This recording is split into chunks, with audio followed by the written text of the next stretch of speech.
Hey True Believers, Englentine here with another batch of new comic book reviews. As always, we review a Marvel, a DC, and independent comic book. This time around to throw in an extra Marvel, something I've had lying around and I haven't picked it up until today.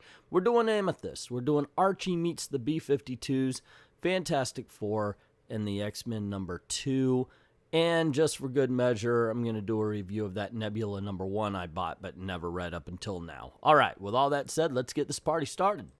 And we're going to begin with Amethyst. Looking at the cover here, this is a muddle of a cover. It really is.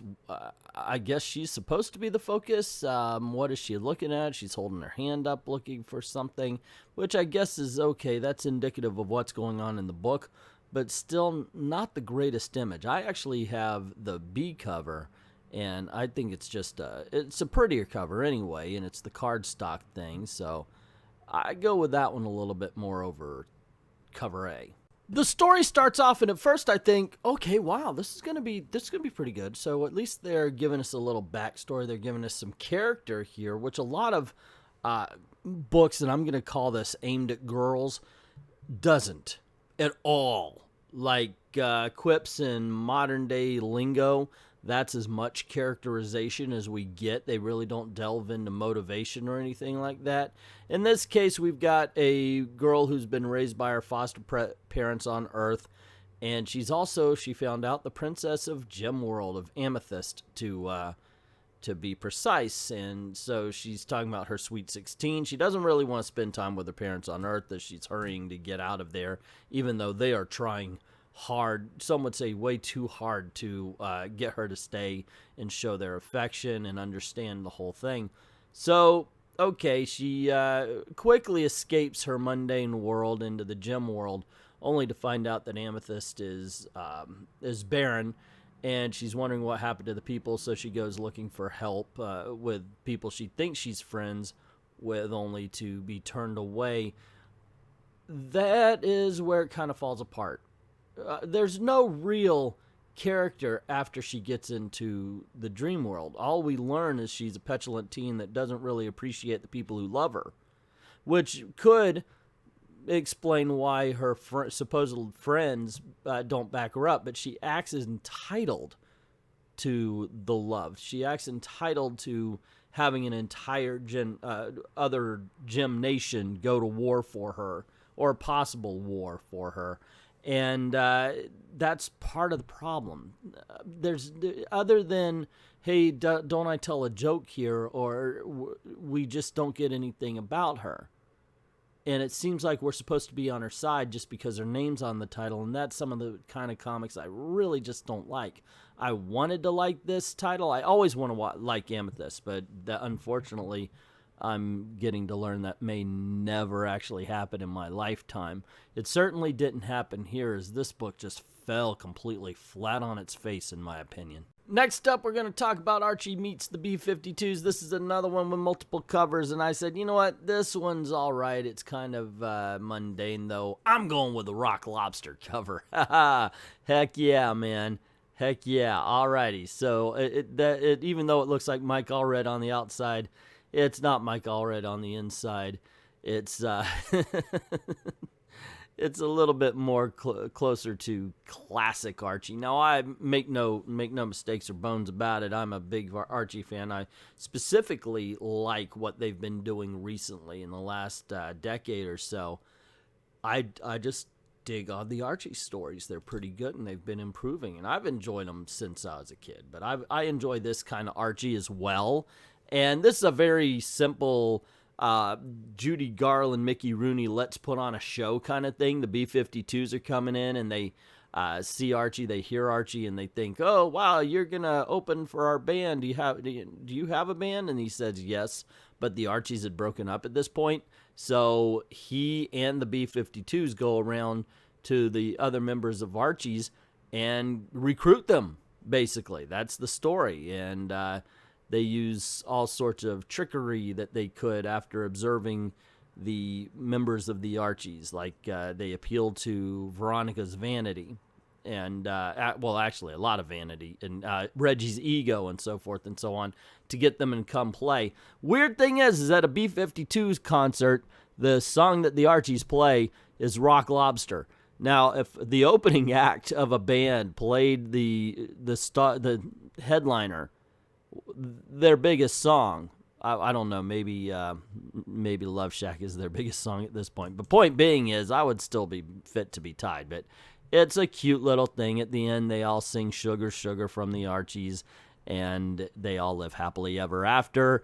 And it puts a smile on your face. Why? Because it's not pretentious. It's just pure fun and entertainment, which in my opinion is exactly what an Archie comic should do. So, high points for this one.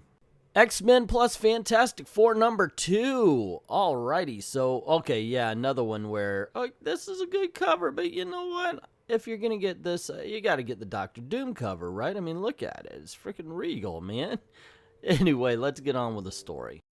The book starts off with Cyclops talking to Reed and Sue, saying, I don't know where your kids are. We don't have them. We're not kidnappers, yada, yada. And he makes a mention that, but Franklin's always welcome on Krakoa and Valerie's not. And that sends Sue off because he basically just admitted that he would value any mutant life over human life. And it just goes, that's something Cyclops would never have done before he got into Hickman's hands. And it's just something, man, I'm telling you, the X-Men suck these days. Anyway, this book doesn't. And one of the things I love about it is the whole team saying, you know what, screw that. We're going to go get our kids back. And they decide they're going to invade Krakoa. At the same time, Kitty Pryde tries to attack Doom, gets knocked out, and then wakes up on his island paradise, where he's feeding the kids. Now, Valeria's calling him Uncle Doom. I think that's just weird, and I understand. It's canon. It's canon. Not that he's actually the real uncle, that she calls him that. Anyway, so we find out that this is an island where he lets all of the Latvarian mutants live. He understands that there would be conflict, so he created someplace they could go on the place that he goes in order to get away from it all. And he has some technology that keeps the island hidden from the rest of the world so they won't bother him. It's a dialogue book, mostly, as we have everybody discussing what's about to happen and what's going on. There is action, mind you, when the Fantastic Four decide to break in and just find out where their children are. I completely understand this. One thing I didn't like, though, and I understand, look, as Magneto says, Krakoa is one of the most powerful nations because of all the mutants there. But Fantastic Four, they were just kept talking like they were completely reliant on Sue. And I'm thinking that Reed could have come up with something before they left in order to make them a little bit more powerful. Johnny Storm is one of the... Magneto's like, oh, he's just a guy who shoots fire. Yeah, but he's really powerful at it.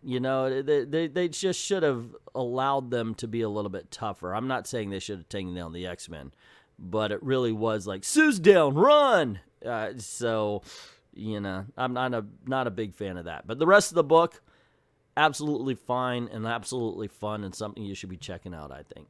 Nebula #1. Man, this book's been sitting just waiting for me to read it since it first came out. I don't know why I didn't check it out. It just was there. Obviously, I wanted to buy it. Well, sometimes I got to admit, I buy a #1 just so I could do a review on it. And that was the case with this one. So I wasn't exactly champing at the bit to get to it. But when I did, it's not bad. Now, it's not great. This isn't going to be, oh my gosh, it's a game changer, and it's, Dark Knight, Watchmen, Nebula. But at least it's entertaining. Nebula finds out about this guy who makes something that can predict the future, and she wants him to put it into her head.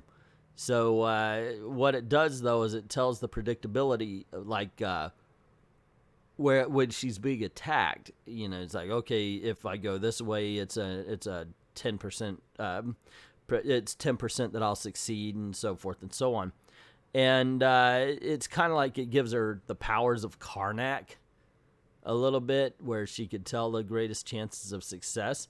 It's an interesting story. Some guy comes up, he's supposed to be keeping a balance in the universe, and this machine is kind of throwing the universe out of balance, so he's got to destroy it, so he has to destroy Nebula now. Once again, like I said, it's fun. It's about Dixie Cup deep. I mean, it gives us more character than Amethyst did, but it's still not exactly the most, like I said, deep story in the world. It won't hurt your feelings, but it's not going to, like I said, it's not going to change your life. It's like right down the middle. Like I said in a live stream, this thing is so middle of the road, it should have a yellow line drawn down it. So there you go, gang. Those are all the reviews for this video, at least. There's another one coming. As always, I put the covers from best to worst. X-Men and then Archie and the B-52s. Then I'd probably go for Nebula. A book that's enjoyable but pretty much bland is better than a bad book any day, I guess. I don't know. And then, of course, Amethyst, which I just always see is missed opportunities. Every time I read an I got to go back and read the 80s version. Maybe that one was better than what I remember, but holy Toledo, I wish this was good. I wanted this to be good. Oh well, what you gonna do? But that's just my opinion. What is yours? Let me know in the comments below. And if you like the video, click on one of the ones that are popping up around here. Don't forget to click like on this one and that one. Share, subscribe, ring that notification bell, making sure all the notifications are set for on for Google and YouTube. And don't forget to go on over to Patreon or to Ko-Fi. Drop $1 in the till, helps keep the lights on, helps keep making videos for you. I'd like to thank everybody who's already done that. To everyone, all of the true believers, thank you very, very much for watching.